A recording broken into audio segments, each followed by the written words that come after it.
сайн байна уу? Би Солирлын сургуулийн төслийн хөдөлгөөний академийн 2023 оны элсэгч одоо 2 дугаар курсын оюутан анууч юм байна.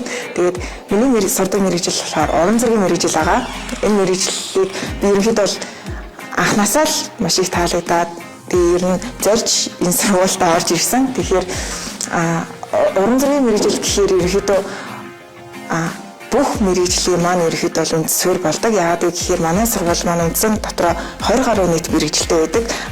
Ихэлж сургах юмнууд нь бол мэдээж хэрэг уран зургийн анхны шатны мэдлэг, техник технологиуд байдаг. Уран зургийн маань мэргэжил яг юуаараа ялгаатай вэ гэвэл хүмүүсийн сэтгэлийг хөдөлгдөг мэргэжил.